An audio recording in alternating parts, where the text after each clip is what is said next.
welcome everyone to another success story. हमारे साथ we have another very wonderful guest. इनका नाम है दामिनी जी, जिन्होंने recently JIB के चारों पेपर्स को क्लियर किया है।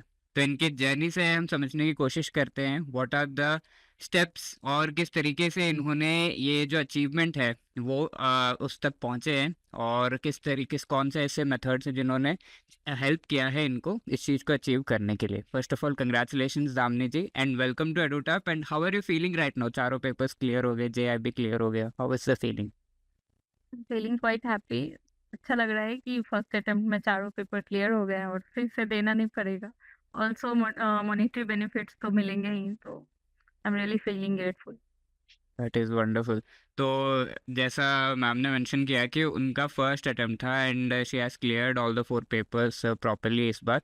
एंड जबकि इस बार पेपर्स भी थोड़े डिफिकल्ट थे, apart from I and IFS बाकी पेपर्स थोड़े डिफिकल्ट थे। Even then she has been able to clear all the 4 papers in the very first attempt. And ये तो काफ़ी it is a salute from my side and from the side of Edutap की। बहुत ही difficult है ये चीज़ क्योंकि papers भी difficult थे। तो we would first of all like to know कि दामिनी जी आप कहाँ पर वैसे पोस्टेड है, बैंकिंग के बैकग्राउंड अगर आप हमें बता पाए, एंड उस पर्टिकुलर बैंक का जो आपका शेड्यूल है उसमें क्या कुछ आपको टाइम मिल पाता है, and how did you manage things? अभी करेंटली स्टेट बैंक में पोस्टेड है, दरभंगा बिहार में। और हम लोग की छुट्टी मोस्टली 6:30 तक घर पे आते हैं, तो रोज पढ़ पाना थोड़ा सा टायर्डनेस रहता है, तो रोज पढ़ पाना थोड़ा सा डिसिप्लिन मेंटेन करना मुश्किल है। बट वही है, रोज थोड़ा थोड़ा कंसिस्टेंस होके करते रहो तो फिर हो जाता है। धीरे धीरे यस। मतलब थोड़ा थोड़ा भी, जैसे एक एक मॉड्यूल भी पढ़ते जाओ तो धीरे धीरे एग्जाम तक मेरा पूरा प्रॉपर सिलेबस हो गया था। Okay okay nice. तो इवनिंग जो ये तो इश्यू सबके साथ ही रहता है कि इवनिंग में आओ फिर उसके बाद मन नहीं करता है पढ़ने का। तो कैसे, मतलब आपने भी ये चीज़ फेस की होगी, तो how did you manage this thing? आप बाकियों को भी बता सकते हैं, वो भी सब मेरा सीखें। एक्चुअली जल्दी आ जाती थी, जल्दी तो नहीं आती थी, थोड़ा लेट होता था, तो मैं क्या करती थी कि घर पे आके सो जाती थी, क्योंकि टायर्डनेस रहता है, माइंड फ्रेश नहीं रहता है, तो उतने अच्छे से पढ़ाई हो नहीं पाती है। तो मैं जल्दी सो के फिर सुबह जल्दी उठ जाती थी और तब अपने क्लासेस को कर लेती थी, ताकि फ्रेश माइंड से जितना भी 2 घंटे भी क्लास करो तो वो प्रॉपर मैं चीज़ों को ग्रैब कर सकूं। इसलिए रात को जल्दी सो के और फिर सुबह जल्दी उठ के अपने क्लासेस कर लिया करती थी। Of course wonderful. तो मैम भी मेरे जैसे अर्ली बर्ड हैं तो कई लोग रात को ही पढ़ते हैं, तो मैं भी थोड़ा मॉर्निंग में पढ़ना प्रेफर करता हूँ। तो दिस यू कैन सी कि मतलब कई लोग का ऐसा रहता है कि रात में ही पढ़ेंगे, मतलब आते ही इमिडिएटली बैठ गए तो वो उनके लिए चलता है, बट आप देख सकते हैं, बट मैम जैसा बता रहे कि फ्रेश माइंड होना एग्जॉस्टेड बहुत। रहते हैं ना थोड़ा, हाँ दिन हाँ, भर फ्रेश ब्रांच माइंड। में कस्टमर डीलिंग एंड एवरीथिंग, तो फ्रेश माइंड से सुबह पढ़ना सही रहता है। ये ज़्यादा बेटर चीज़ है, और कि आप मॉर्निंग में पढ़े एंड फ्रेश माइंड उस टाइम पे रहता है तो आराम से आप पढ़ सकते हैं। तो we can learn this from Damini ji. Damini ji आप बताएंगे आपका जो एजुकेशनल बैकग्राउंड है, क्योंकि कई लोग ये कहते हैं कि जो कॉमर्स बैकग्राउंड है that helps a lot, non commerce के लिए बहुत ही ज़्यादा जो डिफिकल्ट हो जाता है JIB का पेपर। तो एजुकेशनल बैकग्राउंड क्या रहा and how did you manage this papers of JIB? मेरा नॉन कॉमर्स बैकग्राउंड है, साइंस मेरा सब्जेक्ट रहा है, और मेरी मास्टर्स भी मैथ से हुई है, ग्रेजुएशन भी। तो मेरे लिए बैलेंस शीट को समझ पाना जो कॉमर्स के लिए सबसे लाइक ये एडवांटेज मानते हैं ना, कि जो कॉमर्स बैकग्राउंड से हैं उनको दिक्कत नहीं होती बैलेंसिंग समझने में और AFM को बेसिकली क्लियर करने में। तो वो मेरे लिए काफ़ी न्यू था, थोड़ा चैलेंजिंग भी था। जो हम लोग नॉर्मली पासबुक में पढ़ते हैं, कैश बुक उसका ऑपोजिट होता है, तो जो हम लोग डेली प्रैक्टिस करते हैं, जो माइंडसेट है उसका उल्टा इधर करना पड़ता है। तो वो चीज़ें थी जो कॉमर्स बैकग्राउंड से रहते हैं उनको थोड़ा वो कंफर्टेबल रहता है, हमारे लिए नहीं था कंफर्टेबल। बट धीरे धीरे जैसे जैसे पढ़ते गए और चीज़ों को रिवाइज करते गए तो वो कंफर्टेबल हो गया था।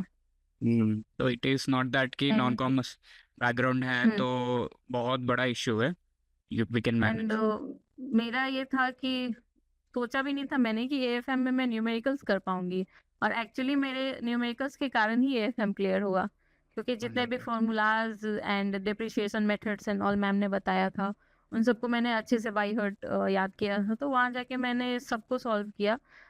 रिटन डाउन वैल्यू मेथड या जितने भी मेथड्स थे वो क्वेश्चंस आए। तो मेरा कॉमर्स से था नहीं बैकग्राउंड, तो बहुत ज़्यादा कॉमर्स रिलेटेड नहीं बना, बट अकाउंट्स बेसिकली जिन जिन न्यूमेरिकल्स थे वो मैंने अच्छे से क्लियर किया, तो मेरा एएफएम निकल गया। एटलीस्ट नॉन कॉमर्स होके एएफएम निकालना was in first attempt was like biggest achievement for me. Yes, it is great. तो ये चीज़ भी की जा सकती है कि फर्स्ट अटेम्प्ट में you can clear the AFM subject even the non commerce background है। आपसे इसके बारे में थोड़ा और डिटेल में आगे पूछेंगे, बट जैसे आपके एजुकेशनल बैकग्राउंड रही नॉन कॉमर्स, तो कई बार जो लोग ब्रांच में भी होते हैं तो ये चीज़ें आती हैं कि यार ये तो नहीं, एएफएम तो नहीं हो पाएगा, बाकी पेपर्स कर लो इस बार, वो बाद में करना, टाइम कम है, ऐसी चीज़ें। तो इन रूमर्स एंड मिथ्स को, कमेंट्स को आपने कैसे हैंडल किया? ऐसा आपके साथ भी हुआ या फिर it was that was not there? हुआ था ऐसा, बट मेरा ये माइंडसेट था कि वो भी तो एक सब्जेक्ट है, क्या वो पहले नहीं पढ़ा तो आज पढ़ लेंगे, आगे पढ़ लेंगे, इसमें क्या, ऐसे छोड़ देना कि नहीं कॉमर्स तो मेरा नहीं है तो हम कैसे क्लियर करेंगे।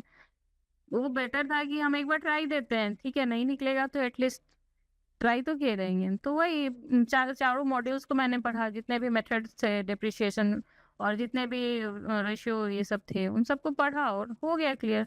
अगर क्लियर माइंडसेट, ऐसे माइंडसेट के साथ बढ़ती ना मैं आगे कि मेरा कॉमर्स नहीं है तो मुझे समझ नहीं ही आना है और मेरे से नहीं ही होगा, जैसा लोग बोलते हैं कि तुम्हारा कॉमर्स नहीं है तो एएफएम तो तुम्हारा पहली बार में होगा नहीं, तो वो सोच के मैं चलती तो शायद नहीं होता। मैं एक रॉ माइंड लेके चली थी कि मुझे कुछ नहीं आता है इसमें और मुझे सब कुछ सीख लेना है, तो वो फिर मुझे सब कुछ समझ में भी आने लगा।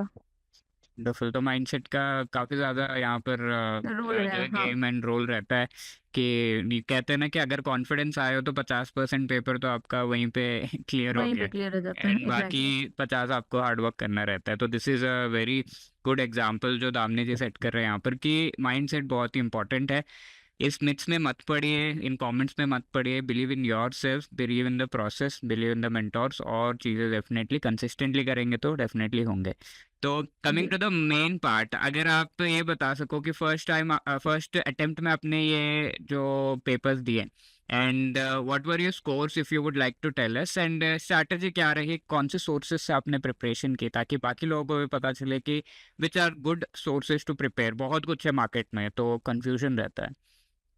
फिर मेरा प्रिपरेशन मैंने स्टार्ट किया था, मैंने 2-3 चैनल्स को फॉलो करना स्टार्ट किया, बट एडुटैप इजीली मुझे समझ में आने लगा था। यहाँ क्वेश्चंस जो सर बता रहे थे वो भी समझ में आ रहे थे, साथ में जो क्वेश्चंस के साथ एक्स्ट्रा चीज़ें ऐड की जा रही थी, एक्स्ट्रा इन्फॉर्मेशन दिए जा रहे थे, वो काफ़ी हेल्पफुल रहा। उसे मैं नोट डाउन किया करती थी अपने डायरीज में, और मुझे एग्जाम में एग्जैक्ट वो क्वेश्चंस मिले जो आपने बताया और भी बाकी एजुकेटर्स ने बताया था, अपार्ट फ्रॉम क्वेश्चंस जो आप डिस्प्ले पे रखे हुए थे। तो वो सारी चीज़ें तो एडुटैप को मैंने रिलीजियसली फॉलो किया। उनके क्वेश्चंस जो भी आप लोग एक्सपेक्टेड क्वेश्चंस थे, मैराथन्स थे, मॉड्यूल वाइज जो क्वेश्चंस कराए जा रहे थे, कॉन्सेप्ट्स जो कराए जा रहे थे, बस उन सारे वीडियोस को मैंने फॉलो किया। मैं नोट डाउन करते जा रही थी क्योंकि लास्ट दिन रिवीजन के लिए हम पूरे वीडियोस को वापस से नहीं देख सकते। जो वीडियो अगर हम 1 वीक से देखते आ रहे हैं, we can't go through all those videos in a single day. तो मैं क्या करती थी कि एक डायरी लेके क्लास करने बैठती, रोज 1 घंटे भी क्लास करती थी, डायरी लेके बैठती थी। जो जो बताए जा रहे थे उन क्वेश्चंस का मैं छोटे छोटे की पॉइंट्स लिखते जाती थी। जैसे कोई मॉड्यूल्स के कोई भी कॉन्सेप्ट बताए जा रहे हैं, जैसे कैश बुक और पासबुक का डिफरेंस, तो मैं मेजर मेजर डिफरेंस लिख लेती थी। कोई भी चीज़ें थी मैं मेजर लिख लिया करती थी, सो दैट मुझे एग्जाम से एक रात पहले पूरे वीडियोस में जाने की जरूरत नहीं थी। जस्ट मैं अपना डायरी खोली, 6-7 पेजेस पलटे एंड सब रिवीजन हो गया। तो ये मैं करती थी कि इनके वीडियोस जितने भी मैं देखती जाती थी, सबके शॉर्ट शॉर्ट समरीज बना रही थी। लास्ट टाइम उनको रिवाइज किया, हो गया। कुछ न्यूमेरिकल्स ऑब्वियसली मैंने प्रैक्टिस किए थे लास्ट डे, क्योंकि फॉर्मूलाज याद रहते नहीं है। क्रॉस रेशियो मेथड्स बहुत सारे थे तो याद रखना थोड़ा सा मुश्किल था, तो वो सब मैंने लास्ट डे प्रैक्टिस किया था। वंडरफुल। तो ये एक बहुत इंपॉर्टेंट चीज़ है, बिकॉज कई लोग ये करते हैं कि बस वीडियोस देख लिए और फिर एग्ज़ाम से पहले रिवीजन का कोई उनका मतलब ये पॉसिबल माइंडसेट नहीं नहीं रहता। रहता है कि हमें रिवाइज भी करना है एग्जाम से पहले, because you can not revise, it is a straight fact कि आप सारे वीडियोस फिर से नहीं देख सकते। It is very hmm. Correct. तो आपको थोड़ा मतलब मेहनत तो करना पड़ेगा, या तो आपके पास नोट्स हैं या तो आपने बनाए हैं, कुछ ना कुछ तो करना पड़ेगा। तो दिस इज़ वंडरफुल टू सी कि आपने सारे वीडियोस देखे हैं, इन वीडियोस में से शॉर्ट नोट्स आपने बनाते गए साथ के साथ। तो it doesn't take too much time. हमें लगता है कि नोट्स बहुत ज़्यादा टाइम लगता है, but important topics and facts के हम वैसे एग्जाम रिविजन के लिए एटलीस्ट लास्ट मिनट में थोड़ा नोट्स बना सकते हैं। वन थिंग इज ये कि और आपके कोई पास भी हो चीज या जब तो पढ़ते हैं ना, कोई भी हम्म, चीज जब हम पढ़ते हैं उसको जब भी हम लिखते हैं तो वो हमारा माइंड उस चीज को 2 बार देखता है। एक बार जब आपने बताया और एक बार जब हम उसको नोट डाउन कर रहे होते हैं। तो जब यस कोई भी चीज माइंड रिपीट पे देखता है तो वो चीजें याद रह जाती है। वो शायद आप अगर लास्ट दिन रिवीजन ना भी कर पाए फिर भी आपको याद रहेगा कि ये चीज मैंने कहीं तो हाँ लिखा मैंने था, ये लिखा था कहीं तो इस लिखा था। और हाँ, हमें वो पेज भी याद रहता है यहाँ इस कोने में लिखा एक था, पेज यहाँ में पे ये ऊपर लिखा में था। लिखा था, एग्जैक्टली। हाँ, तो it is really great. And आप जब वो सेशन देख भी रहे हैं, लेट्स से आपने वो वीडियो देख लिया, बट वो चीज़ें याद कैसे होंगी आपको फिर, वही सारे पॉइंट्स। तो मैं भी सोच रहा था कि आपने वीडियो देखा और आपको याद कैसे थी, तो आपने जब बताया कि नोट्स लिखा, तो देन आई अंडरस्टूड कि हाँ ये this is the best thing to do whenever you are watching the video. तो नोट्स साथ के साथ अगर आप बनाते जा रहे हैं तो आपको डबल, जैसा मैम ने कहा, 2 बार याद रहती है। मेहनत नहीं एग्जाम करनी से पड़ती है। मेहनत करने की हाँ, ज़रूरत नहीं है, मतलब आपको क्रूड मेहनत करने की ज़रूरत नहीं, करे फिर से देखा रही है क्या है, फिर वो करने की ज़रूरत नहीं होती है। आपका साथ के साथ तो दिमाग में जाते रहता है एग्जाम से वो पहले बोलते हैं रिविजन। ना बैकलॉग क्रिएट करने से ज्यादा प्रेशर बनता है। मैंने यही हाँ किया था, मैंने बैकलॉग क्रिएट ही नहीं किया। मैं जैसे जैसे पढ़ती गई सब सारी चीजों को मैं नोट डाउन करती गई। लास्ट दिन मेरे पास कुछ बैकलॉग नहीं था, बस डायरी पलटा, देखा, एग्जाम देने फ्रेश माइंडसेट से चली गई कि हाँ मैंने सब पढ़ रखा है, सब आता है, जो क्वेश्चन आएगा मुझे आता है। पहले यस से था मेरा कि हाँ आता है, बना के आऊंगी मैं। तो ये भी पॉजिटिविटी थोड़ी जाननी जरूरी होती है। यस बहुत ज़्यादा ज़रूरी होती है पॉजिटिविटी, उससे कॉन्फिडेंस आएगा, उससे ही आपका लाइक एग्ज़ाम तो हम 2 महीने 4 महीने 5 महीने में पढ़ ले, बट उस दिन जो 2 घंटे हैं उस टाइम पे हम क्या कर रहे हैं, दैट इज़ वेरी इंपॉर्टेंट। तो वो पॉजिटिविटी पीछे के जितना हमने ब्लीड किया है उससे ही आएगा कि कितना हम आगे करेंगे। That is great to know Damini ji, बहुत बढ़िया। एंड जी। ईच जो एज आई कैन अंडरस्टैंड, आपने पहले से प्रिपरेशन करी थी, 1-2 महीने पहले स्टार्ट किया था थोड़ा बहुत प्रिपरेशन करना, या फिर जस्ट बिफोर द एग्जाम जो है किया था? अगर नहीं, पहले से तो कौन से? 1 मंथ बस, वन ओके मंथ अराउंड। एड यूट्यूब पे वीडियोस जितने थे एडू टाइप्स के मोस्टली मैंने वही देखा था। और जो प्रीवियस ईयर के पीडीएफ्स अवेलेबल थे उन पीडीएफ्स को गो थ्रू किया था। तो मोस्टली आपने एडुटैप से ही प्रिपरेशन किया एंड ऑलमोस्ट 1 मंथ में आपने ये सारा कुछ किया है। एंड मैंने इवन मेरे ब्रांच में जितने सीनियर्स क्लर्क्स हैं जिनका अभी तक क्लेरिफाई नहीं हुआ है, वो मेरे से पूछ रहे थे कि तुमने कहाँ से पढ़ा जो फर्स्ट टाइम में तुम्हारा हो गया। मैंने सबको बताया कुछ ज्यादा नहीं करना है, एडू टैब पे पढ़िए, आराम से हो जाएगा आपका भी। लाइक थैंक जो यू सो बहुत मच। पुराने ज्वाइन हैं, 2011 जो 14 के ज्वाइनिंग हैं, तो उन लोग का शुरू में था कि डिसिप्लिन नहीं बना पाए। मतलब स्टार्टिंग में होता है ना, जैसे अभी पढ़ने के फेज में है तो इजीली हो जाता है, छूट यस जाएगी पढ़ाई तो वो थोड़ी सी दिक्कत होती है क्रैक करने में। तो वही वो लोग पूछ रहे थे कि अब तो हम लोग का बहुत टाइम हो गया, पढ़ाई लिखाई नहीं है, तो अब बताओ क्या इजी तरीका है जहाँ से पढ़ के निकल सकता है। तो हम सबके फोन में निकाल के दिखाएं, देखिए यहाँ से पढ़ लीजिए, 1-2 महीना भी पढ़िएगा तो निकल जाएगा। मैंने जेन्युइनली ये चीज किया था अपने ब्रांच पे, 3 कलर को मैंने बताया था। Great ma'am great, thank you so much. We are happy कि आपके सक्सेस जर्नी में हम एक छोटा सा पार्ट बन पाए एंड आपको हेल्प कर पाए। तो एज मैम सेड, ये भी चीज़ होती है कि एक सिंगल सोर्स को ट्रस्ट करना एंड उसको फॉलो करना रिलीजियसली। मैम ने जो है फॉलो किया and she has been able to achieve this result. And हम डेडिकेशन देख सकते हैं कि वीडियोस कौन नहीं करता होगा कि वीडियोस के साथ वो बस हाँ सुन लिया हो गया ऐसा लगता है, बट नोट्स लिखना तो बहुत ही, मतलब it is great to know all of this. I think whoever is watching the session, आप लोग भी ये चीज़ें नोट कर सकते हैं इस वीडियो को देखते हुए कि क्या स्ट्रैटेजीज है to crack this Sure. Exam. Yes. And ma'am मैं एक चीज़ पूछना चाहूँगा कि हमारी जो जर्नी रहती है तो मोस्टली कई चैलेंजेस आते हैं हमारे प्रिपरेशन में। तो आपका तो जैसे मेरे फ़ोन पे भी बात हुई एंड सुनने से लग रहा है कि कम ही चैलेंजेस है, but were there any challenges like evening में आप कह रहे थे कि नहीं हो पाता है ये सब चीज़ें, तो हाउ डिड यू मैनेज ये? आपको थॉट कैसे आया कि मैं सो जाती हूँ फिर बाद में? तो ये चीज़ें आपने पहले भी कर रखी हैं या फिर किस तरह? मेरा बैंकिंग एग्जाम भी फर्स्ट अटेम्प्ट में क्लियर हुआ। मेरा 23 में ग्रेजुएशन हुआ है, 24 में मैंने 2-3 एग्जाम्स क्लियर किए। तो मुझसे शुरू से होता है, रात में मुझे स्लीपी फील होता है, मैं अच्छे से पढ़ नहीं पाती हूँ। एंड हमारा स्टडी आवर्स लंबे हो ना हो, प्रोडक्टिव होने चाहिए। मतलब हम अगर 2 घंटे भी एब्सोल्युटली। फुल प्रोडक्टिव माइंड से पढ़ रहे हैं तो वो ज़्यादा बेटर होता है, इरिस्पेक्टिव हम 6 घंटा पढ़ रहे हो और ऐसे नींद आ रही है चाहे कुछ भी, या कहीं और ध्यान लगा हुआ है। तो ये मेरा शुरू से था। मैं जब प्रिपरेशन भी करती थी तो मेरे कुछ फैमिली इश्यूज थे तो मुझे टाइम नहीं मिलता था पूरे दिन। तो मैं सुबह 3 बजे उठा करती थी और 3 से 6 पढ़ती थी।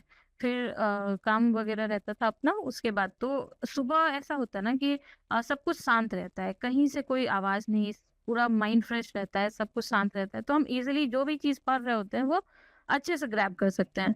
तो ये मेरा शुरू से रहा है कि मैं एक अर्ली बर्ड काइंड ऑफ हूँ, तो मुझे सुबह उठ के पढ़ना ज़्यादा प्रेफ़रेबल रहता है इन कंपैरिज़न विथ रात को जग के पढ़ना। क्योंकि रात को नींद आ रही होती है, बार-बार खुद को प्रेशर दो, जगाओ, उससे बेटर है कि सो जाओ।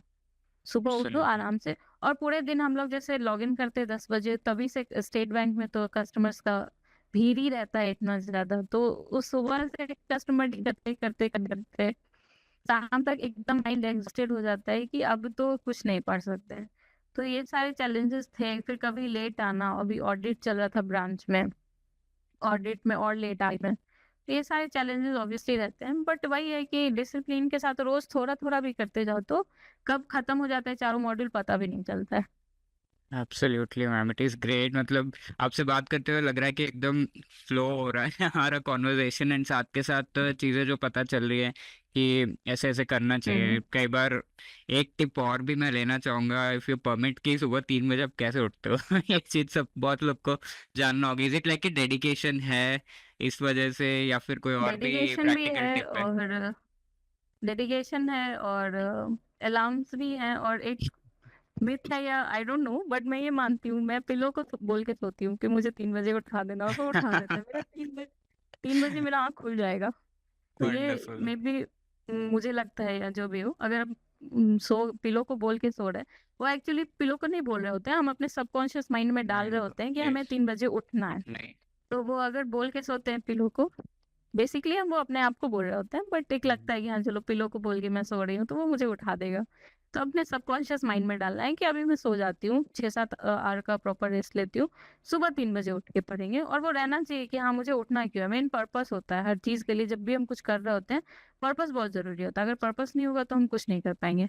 मेरा पर्पस था कि इस बार में मुझे क्रैक करना था जैब, या बैंकिंग प्रिपरेशन में भी मुझे था कि इस बार मुझे जॉब निकालना है कैसे भी।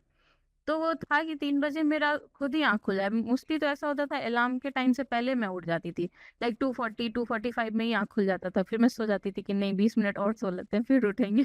तो ये होता है, अगर माइंड में रहता है ना एक पर्पस, एक स्ट्रॉन्ग पर्पस होता है, तो उसके लिए इंसान खुद हो जाता है, एक्टिव रहता है माइंड।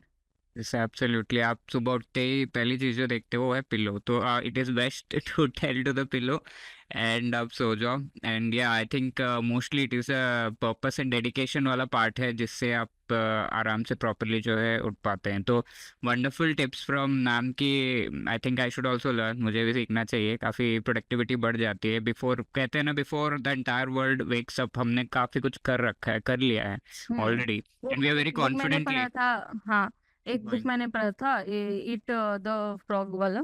उसमें लिखा रहता है कि अपने सबसे टफेस्ट जो टास्क होता है, ईट द अर्ली फ्रॉग वाला, मतलब जो सबसे टफ एब्सोल्युटली। टास्क लगता है उसको पहले खा लो। उसमें ऐसा फ्रॉग से एग्जांपल दिया है कि जो सबसे टफेस्ट फ्रॉग है उसको पहले खा लो।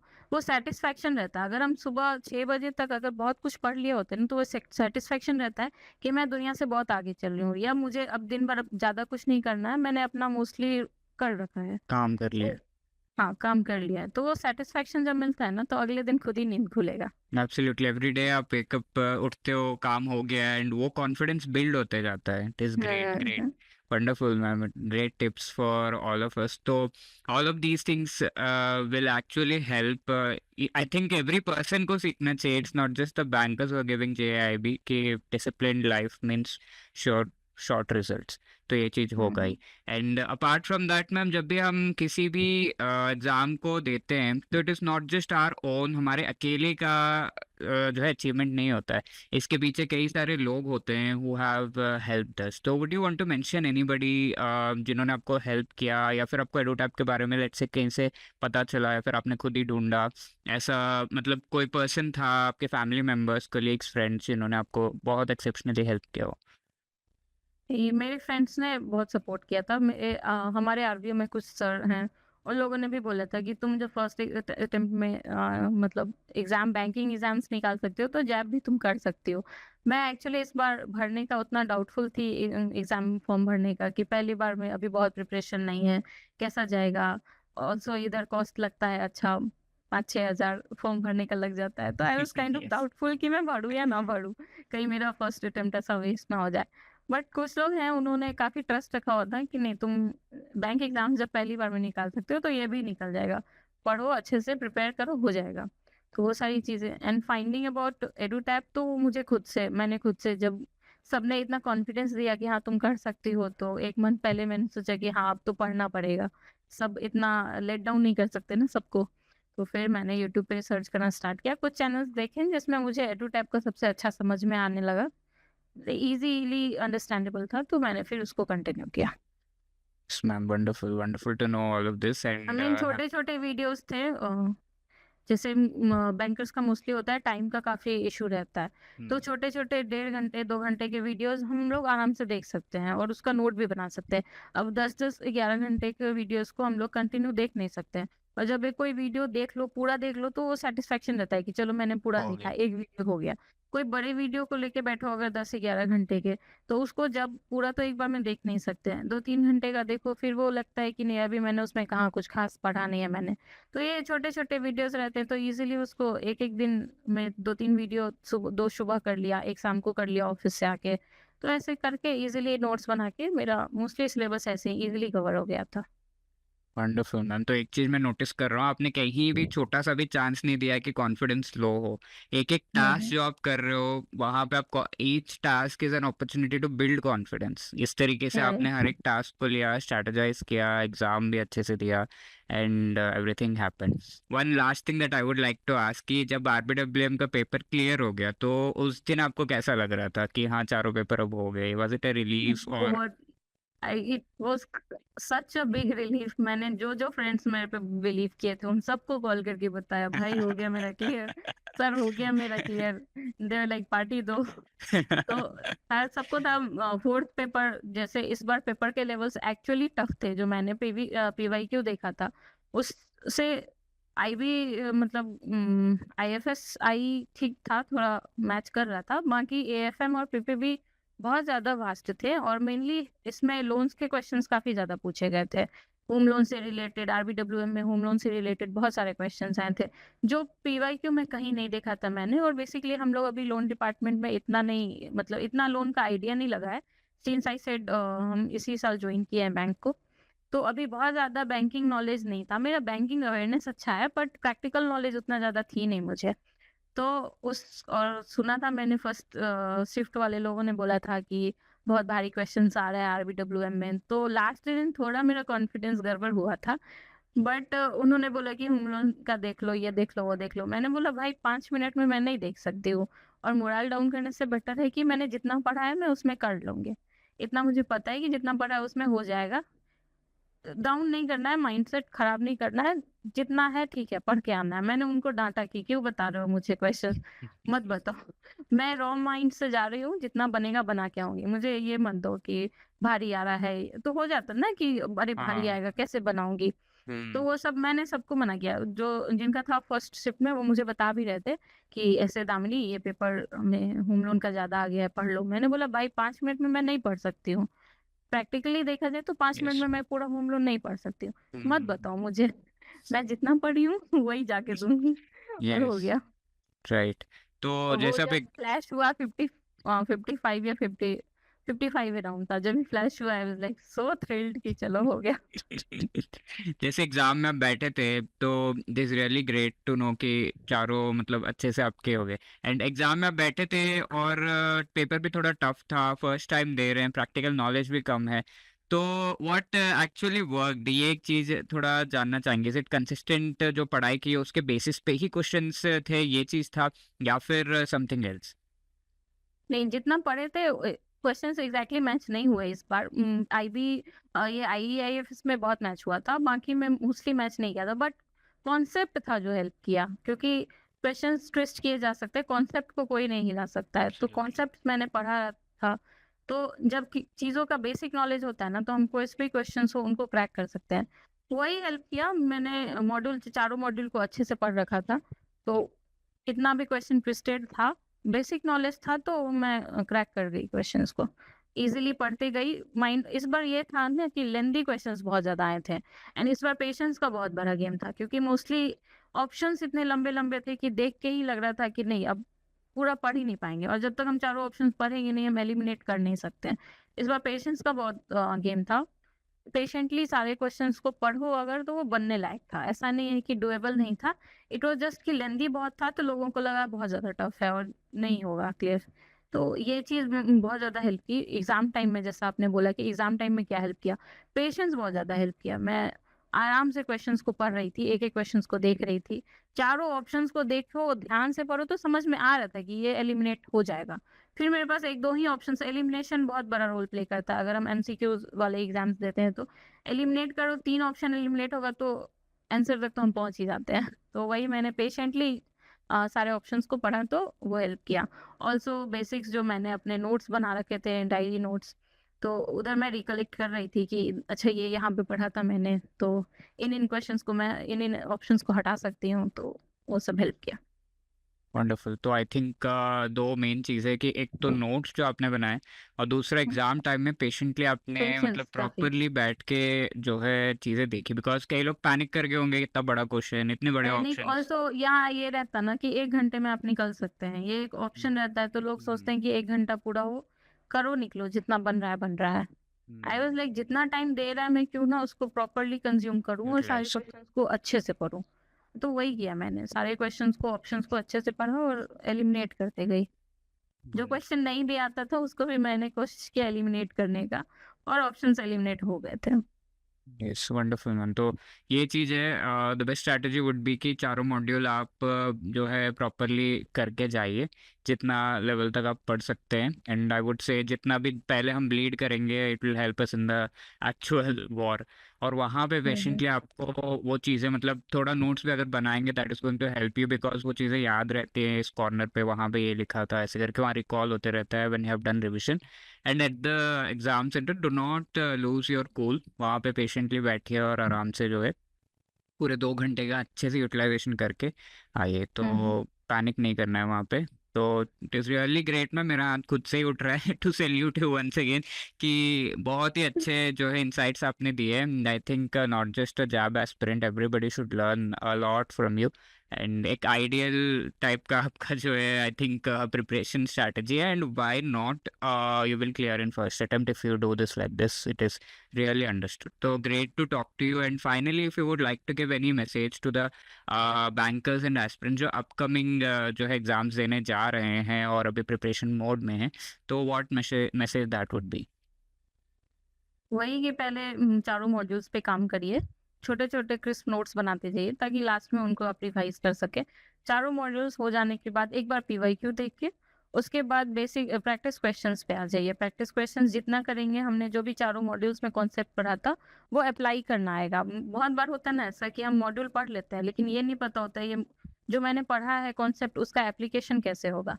तो इसलिए बहुत ज़रूरी है कि सिर्फ मॉड्यूल पढ़ना ही नहीं है, प्रैक्टिस क्वेश्चंस भी साथ में करने हैं। सो दैट हमको पता चल सके कि हम उन कॉन्सेप्ट को कहाँ पे यूज़ कर सकते हैं। तो बस पहले बेसिक्स पे काम करिए, चारों मॉड्यूल खत्म होते ही आ जाइए प्रैक्टिस क्वेश्चंस पे। जितना ज़्यादा प्रैक्टिस करेंगे उतना चीज़ों को ईज़िली एग्ज़ाम में रिकॉल कर सकते हैं। बस that's it. Yeah, right. Wonderful, ma'am. Discipline के साथ रोज़ पढ़ना है लेकिन। Your discipline, consistency, and determination, exam के time पे patience, all of this is going to Right. definitely help you out. So it was really great talking to you, Damini ji, and congratulations once again. This is a true Thank you so achievement much. from your side. First time newly in the bank, and पहली बार में चारों papers wonderfully, gracefully आपने clear किया है ये exam. तो great to have you on our platform, and साथ में wishing you all the best for your upcoming future exams, CAIB and बाकी exams जो आप देंगे, I hope. तो wishing you all the best for that, and I hope आप ऐसे ही पहले बार में सारी चीज़ें एकदम पढ़ते जाएं अच्छे से and successful रहे in your life. Best wishes from me and the entire team, ma'am. Thank you so much for joining. Thank you. Thank you so much.